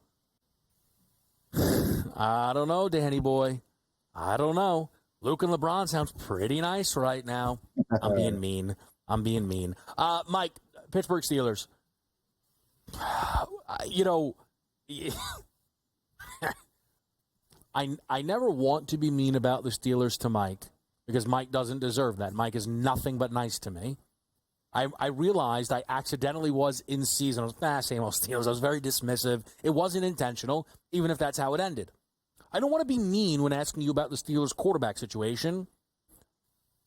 But that then, Mike, what do you think about the Steelers quarterback situation? Because if I add any other details, then it might come off mean. You can be as mean as you want. I think when you're a fan of a team for as long as I've been, you tend to be very realistic about it. And I understand a lot of the criticisms, and I agree with some of them. Yeah. What they are in right now is a horrible rut of bad, mediocre to bad quarterback play for a really long time. Yeah. Since Ben hurt his elbow, it's never bounced back. You get little pockets. You had a nice little 3-4 week window with Russell Wilson looking pretty good. That wasn't really the case. What is difficult to discern at the moment, though, Kev, is who does Arthur Smith want to work with? He clearly didn't go to the mat for Justin Fields. Russell Wilson became a statistically inflated QB whose numbers look fine, much in the way, Kev, that we talked about Derek Carr and certain people talk about Kirk Cousins for years. Like, all right, the numbers look okay, but what does it really even mean? They can't win anything of importance. When the game's really on the line, can he make huge plays? And the answer was no. And not all his fault. The offense couldn't make huge plays. The offensive line still isn't very good. They have a good running back in Najee Harris that people criticize because he doesn't do enough. It's like, all right, if he had Saquon's offensive line, would he be a lot better than he looks in Pittsburgh? The answer is yes. He's not Saquon Barkley. I'm not saying that, but they do nothing to help him. He has 1,000 yards every year. They just slam him into the line of scrimmage on first and second down. So what does Arthur Smith want to do? Does he want to improve in these short yardage situations and in the red zone? It's terrible. They are the 30th team in red zone offense by many measures. How do you improve that? A lot of that is scheme play calling. If you switch Sam Darnold or Aaron Rodgers or pick another name, Kev, and put him in there, is it going to be dramatically better? Doesn't feel that way. Pick whoever you want. It's so crazy.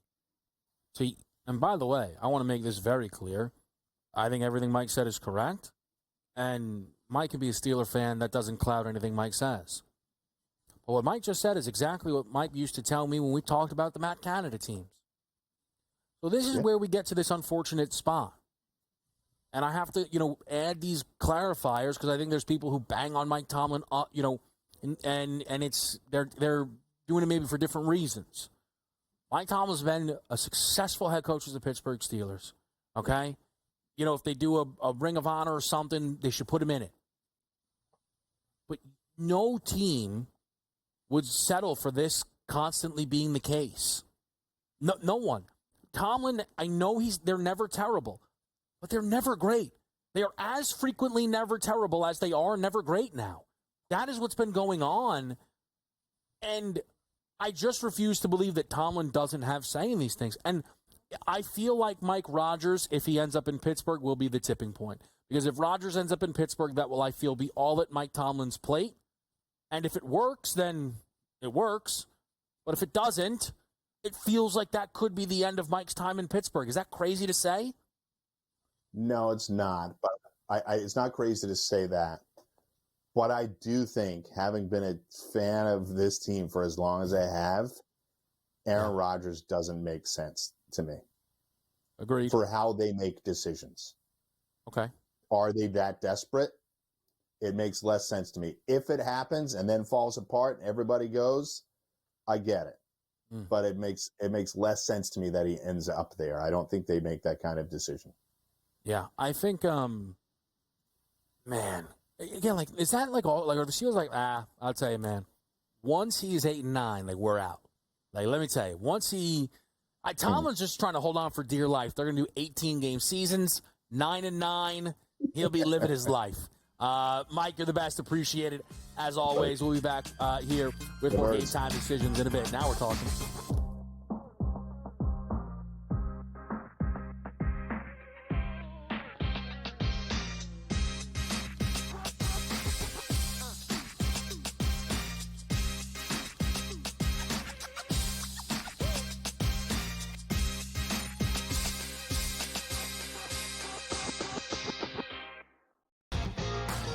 slow play drum beat grows louder and louder every week to the point now that they're making overt references to it on the broadcast. So there's plenty of other guys that have to get faster.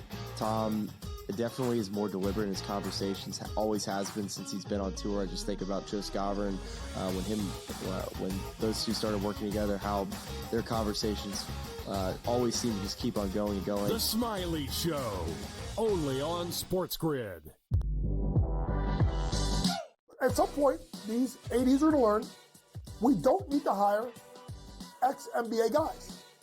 I need guys with college experience who's gone out and recruited, who know how to develop talent. NBA guys with no college experience don't work in college basketball. I understand they run NBA-style offenses, but it doesn't mean they can run college programs. Betting above the rim, only on SportsGrid. In a short format tournament like this, like the Olympics, now this is even smaller, only 4 teams, who's got the best goaltending? Over, you're talking 3 round robin games and then a knockout with 4 teams. So you're playing 5 games. I'm not sold yet, Mike, on the USA stuff, on the merch, but I think I'm sold on the USA at least being in the final. Only on SportsGrid. Patino himself, in a clip that we just played, said basically the stats are not backing up the team's wins. St. John's offensive glass. That's where a lot of opportunities for St. John's came from. St. John's does not shoot the basketball well. It might even be fair to say they shoot it poorly. They were 3 of 16 from deep last night. But it doesn't seem to matter to them. Newswire. Only on SportsGrid.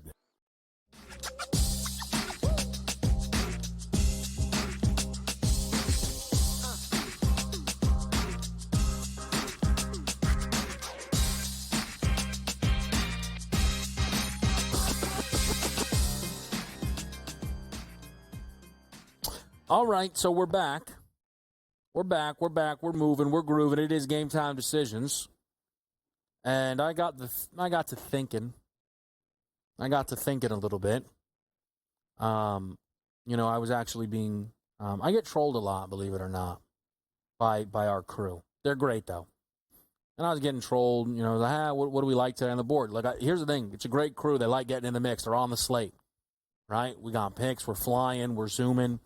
And one of our guys, I like LeBron over 1.5 made threes. And I didn't know we were in a silly goose mood. I was like, that game's tomorrow. And he, starts laughing at me. He's having a good time. Now, again, I wish my reaction was like, that's a great number. Like, I wish I was just being sharp as a knife. But to make up for that, perhaps I can be here. I believe we saw a report from Shams that LeBron may miss the game against Charlotte on Wednesday. Now, that to me is actually not super surprising. The LeBron James did not play in the All-Star game, but was there up until Sunday, right? Maybe he was away, flew in, flew out. I don't know. But it's not like LeBron has been just straight up at home since their game against Utah last Wednesday. And look, LeBron will do this occasionally. He is the oldest player in the league, but he still has a big workload. So, him getting time off is much different than Embiid's and anybody else you want to get into. So LeBron missing that game against Charlotte wouldn't be surprising. However, since this is a standalone game, because this is what happens when we get standalone games, they just post the numbers. So we have straight up over-under LeBron James, 22.5 points, right? We got the double-double, plus 110, points, rebounds, assists, 38.5. But if LeBron's not going to play, that's irrelevant, right? What would that possibly do for us if LeBron doesn't play?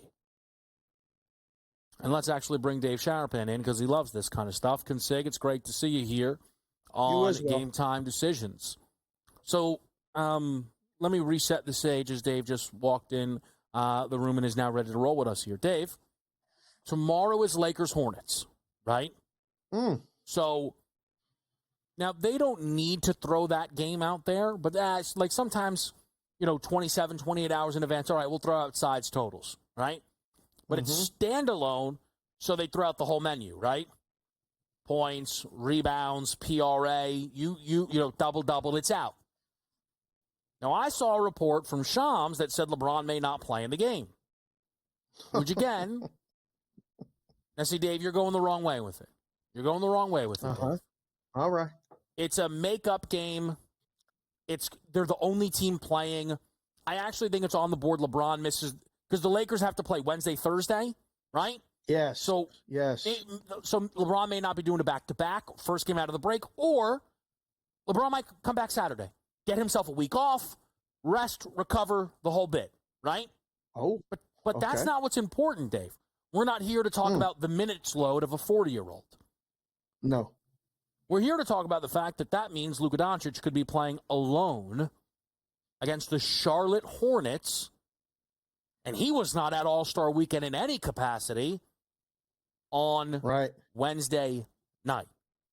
Because if Luka's alone against one of the worst teams in the NBA, forget we could grab Hornets plus 13.5, and I don't care. Who cares about that? We can get the total under. Who cares? Luka right now to score 25, right? You can get it, minus 125, give or take? Okay, not bad. Okay. All right. 40 PRA, okay, not bad. We could get a double-double plus 155. Okay, I like that. All right, now I'm interested. All right. Grab the triple-double 7-1. See, this to me, Dave, and again, maybe they'll come in again, and Luka's not hitting over yet in any of these games. Not in a point prop, not a rebound prop, not an assist prop, not a 3 prop. Nothing. He's not hitting a single over yet. I don't know. Maybe there was a steal prop he cashed. I don't know. Okay, shout out to the people in that mix. But this feels like an opportunity, Dave, if people would really like to look ahead. Because Luka could get there even if LeBron plays, but we know we're beating the number if LeBron sits, right? Yes.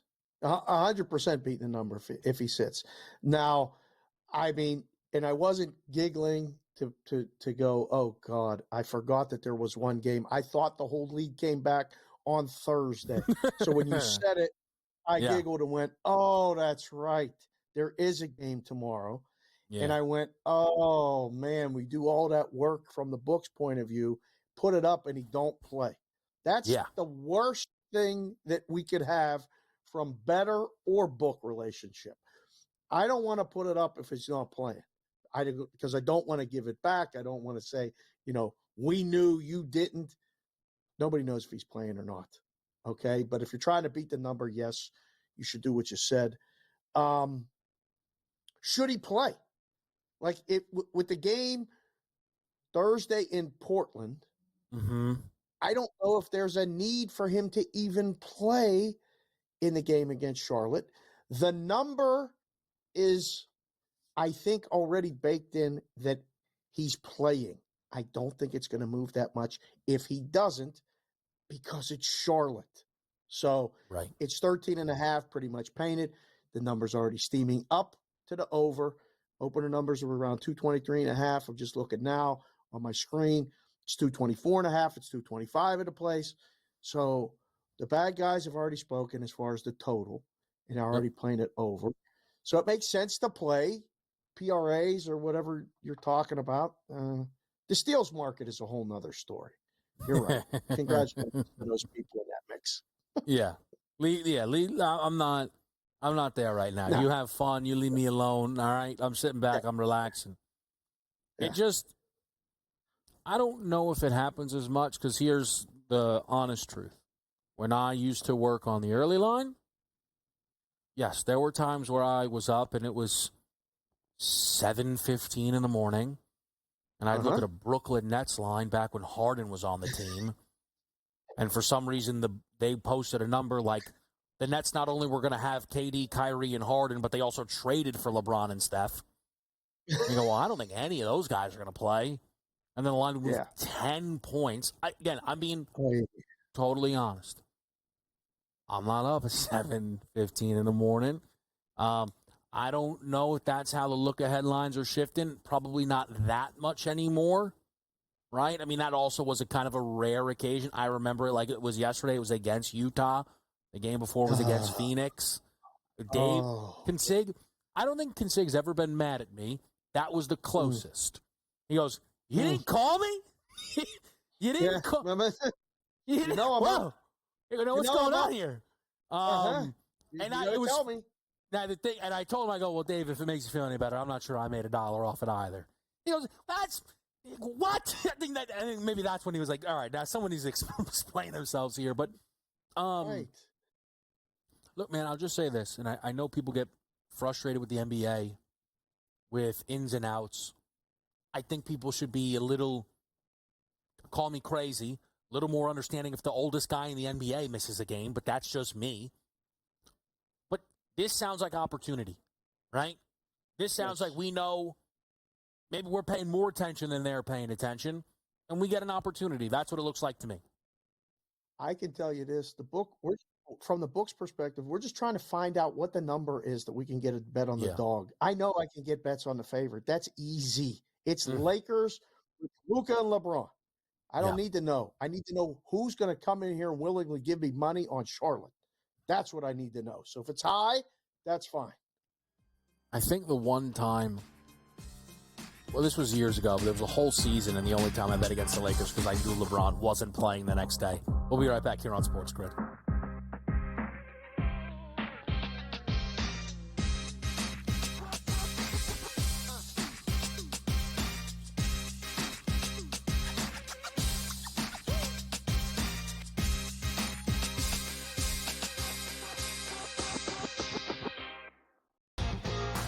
Slow play, drum beat grows louder and louder every week to the point now that they're making overt references to it on the broadcast. So there's plenty of other guys that have to get faster.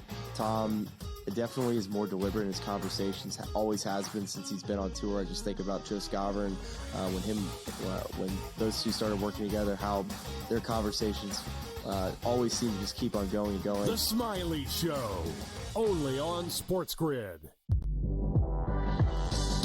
At some point, these 80s are going to learn we don't need to hire ex-NBA guys. I need guys with college experience who's gone out and recruited, who know how to develop talent. NBA guys with no college experience don't work in college basketball. I understand they run NBA-style offenses, but it doesn't mean they can run college programs. Betting above the rim, only on SportsGrid. In a short format tournament like this, like the Olympics, now this is even smaller, only 4 teams. Who's got the best goaltending? Over, you're talking 3 round robin games and then a knockout with 4 teams. So you're playing 5 games. I'm not sold yet, Mike, on the USA stuff, on the merch, but I think I'm sold on the USA at least being in the final. Only on SportsGrid. Patino himself, in a clip that we just played, said basically the stats are not backing up the team's wins. St. John's offensive glass. That's where a lot of opportunities for St. John's came from. St. John's does not shoot the basketball well. It might even be fair to say they shoot it poorly. They were 3 of 16 from deep last night. But it doesn't seem to matter to them. Newswire. Only on SportsGrid.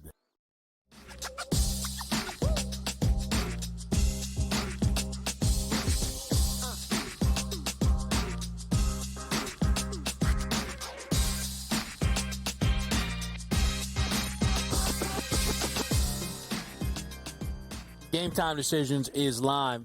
Kevin Walsh here, Dave Shanahan as well. You know when there's a team, like, man, I haven't figured you out all season, and you realize the best move is to be like, yeah, I'm good. That is your Florida Gators. You are now number 2 in the country, Florida Gators. Here's the story on Florida.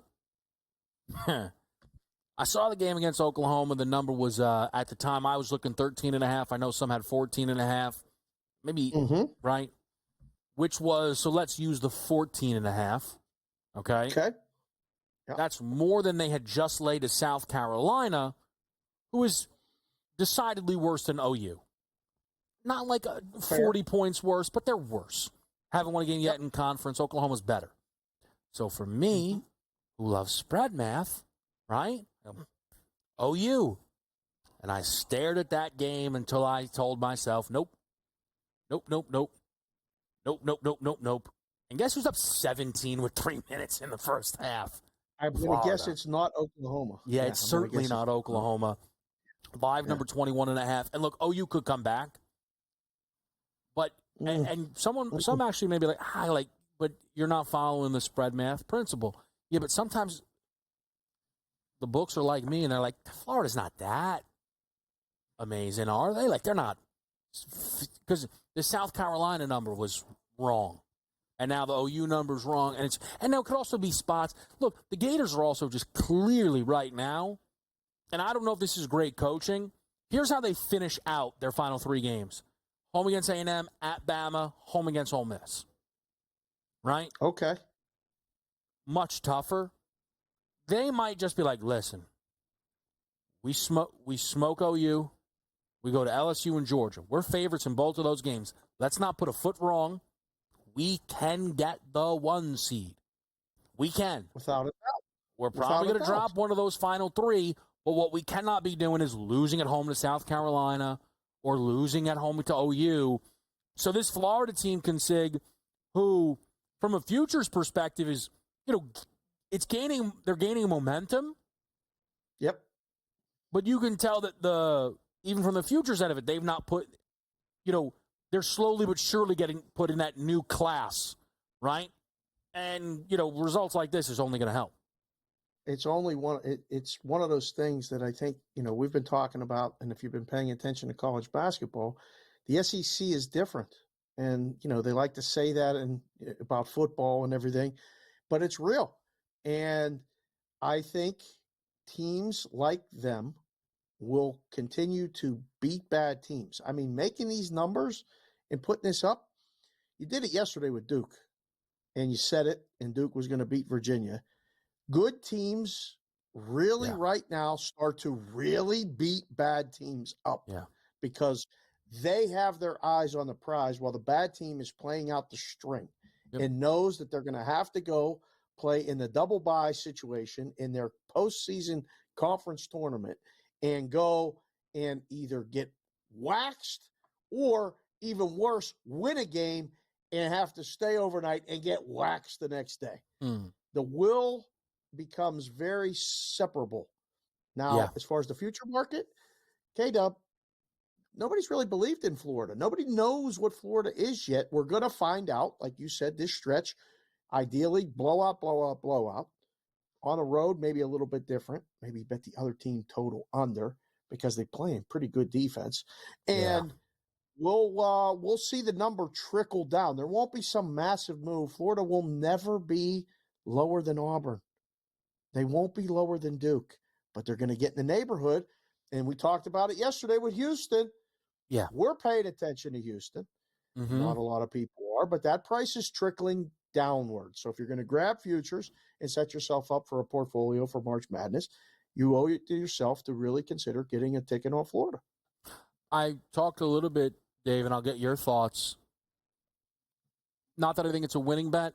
It's not a bet I'm going to make at any point, and it's not one that I want. But UConn, who is now losing at home to Villanova still in the second half of this game.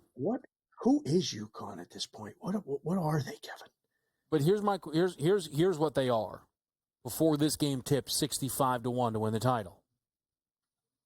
Don't you feel like when they set that bracket for the people who wait for the bracket to be set to click their teams, they're gonna, you know what? I'll take X, Y. Give me the $10 on UConn. Doesn't UConn feel like the most $10 team?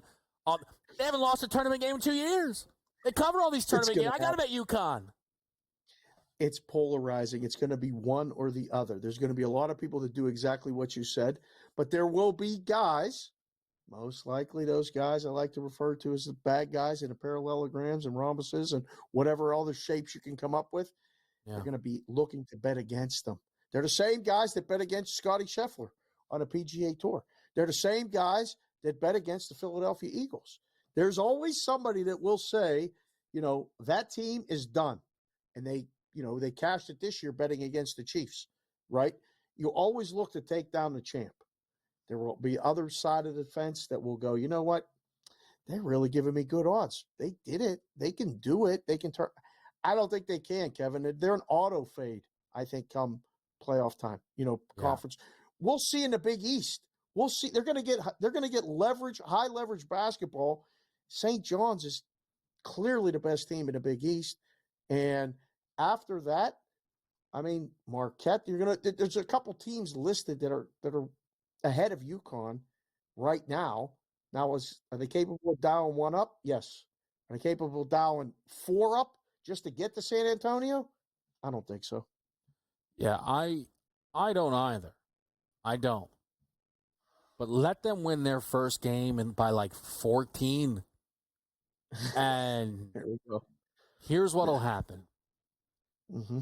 They win the first game by 14 as an 8 seed, right? Yeah. 8-9 game, they win the first one by 14. The next game is against the 1. And every sharp human being that you know and love will be on that 1 seed. Yeah. And with about 7 minutes left, you'll have either turned off to a different game because UConn got smashed, or it will be panic time for the boys. We'll be right back on Sports.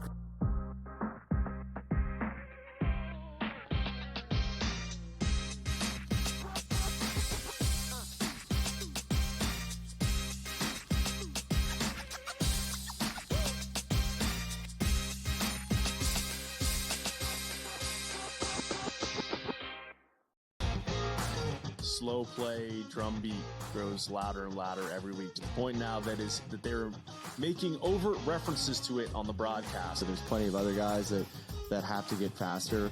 Tom definitely is more deliberate in his conversations, always has been since he's been on tour. I just think about Joe Scover when those two started working together, how their conversations always seem to just keep on going and going. The Smiley Show, only on SportsGrid.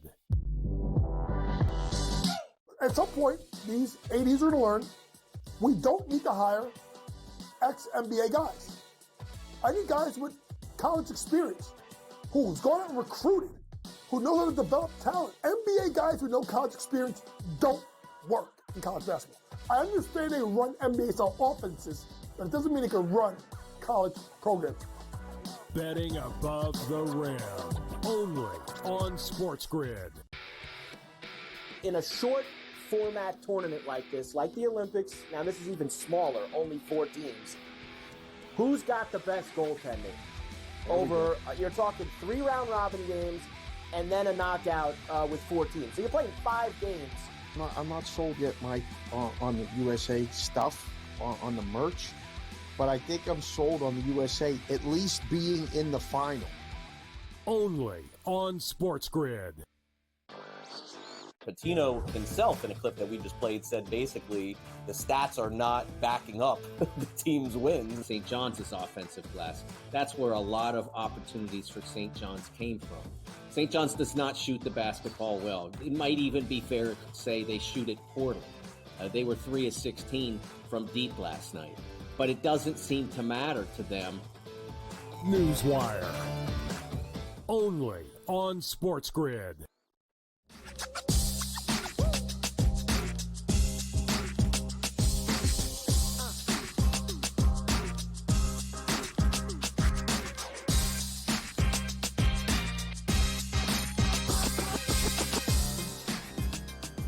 All right, we're back at right here. It is Game Time Decisions. I'm Kevin Walsh. We're going to send you off into the night with the remaining action, but at halftime, Florida is almost doubling up OU, 46-24. A&M is up 1 on Miss State. Wade Taylor inefficient, unfortunately, again, with just 3 points on 1 of 6 shooting because he's 1 of 3 from 3. Does have 2 assists, but he's going to need a great second half to get home on that player prop. Purdue is down 2 at the break to Michigan State. They were up 26 to, I think, 20. And then a 13-3 run for Sparty got them back in control heading into the half of a game that is trending under right now. Double-digit lead for Villanova on UConn, 49-39. Villanova is now minus 300 to win this game. I can't help myself. You think Dan Hurley wishes he was coaching LeBron right now? I mean, you remember when everybody said that Dan Hurley was too good to coach LeBron? They're like, oh, why would he get the Laker job? You know what? You know what? Luka or Caravan, I'm just, all right. So, look, it is what it is. Sometimes, you know, it is what it is. Consig, before we get you out of here, you're going to be on In-Game Live tonight. Yes, sir. The focus is on, of course, the college, and that'll probably be the case a little bit tomorrow. But Thursday, we're back in the mix for the Four Nations. My question, though, is, did last night mess things up at all, momentum and buzz-wise, or no? I think it's a good pause, and Wetzel, who will be on with here, calls it like a pregnant pause. I don't know what that exactly means, but it's a pause. I think the McAvoy thing is real. I think there's more questions about the U.S. than there were before last night. So momentum-wise, I don't know. I just got a text from somebody watching the show. They said that I got us tickets. If you want to go, I'll pick you up on the way. If you want to go to Boston because they know you're a hockey guy. I don't think I can go. It's a long trip from Vegas, but I know I will be focused. I can't wait to watch it. Tonight, I wanted to run these by you, Wisconsin. I mean, what are we doing with this Illinois team? I'm not buying anything about them. I found this number to be a little bit short. Wisconsin, a game total of 161. Thought that was wrong. I was on a circuit before. I'm like, this game has juice. Kansas on the road at BYU. What? Kansas on the road, automatic under. We'll have that. We'll talk about that on the show. I'm sure that'll be Wetzel's Black Cloud play of the night because it consistently comes in, and it's been good. Yeah, Minnesota's getting a gigantic number at UCLA. UCLA's good out west, bad out east. I think you want to lay a big number. That one's for you. Did you talk bad about the Steelers with Blewett? I was getting a text. What was going on with that? What happened there? What I didn't want to do is I didn't want to ask Mike about the Steelers and during my question be rude towards the Steelers, which I didn't do. But then I did say that... Don't say Aaron Rodgers is going there. He's not going there. He's not going there, is he? If Rodgers goes there and it goes poorly, I think Tomlin's time in Pittsburgh is likely done. That's how it feels to me right now. If they go 6-11, that's the most unbiased man in sports media. I think that's a fair take. I think that's legit. This guy gets it. I'm telling you, that's. I don't think there's any untruth there. I don't know if he actually would consider it. Who do you want? The Pittsburgh Steelers. What is your dream scenario? I have an opinion, of course, of what I think they should do. I think it's the one thing they've not done since they've been trying to figure this thing out. What would you like for them to do? Of all the guys that are out there right now that are talking or unhappy in different places, I would just say to Matthew Stafford, can you come here and stabilize the position? If that's what you want, if you don't want to come here, it's going to be hard. We know you don't like outdoors in the muck and the cold and the wind and all that other stuff. And it's been nice in LA, and that's great. But that's the one I think, come here, we're going to do 2 years. You're going to mentor the next guy. We don't know who the next guy is yet. Do you have a next guy, K-Dub? Yeah, I think the one thing the Steelers have not been able to do, because Tomlin is never bad, is they've not been able to draft a high-end quarterback talent. Oh, they took Kenny Pickett. Yes, Kenny Pickett went 20th in that draft and was the only quarterback picked within the first 2 rounds. Okay. Correct. If you can, I know it's easier said than done. Anything can be done for a price. Trade up for Shedeur Sanders and give the kid a shot. They're not going to do it, but give the kid a shot. Don't forget Hunter Dickinson over the 24.5 points plus bounds. Oof. Oh, and under in the Houston game.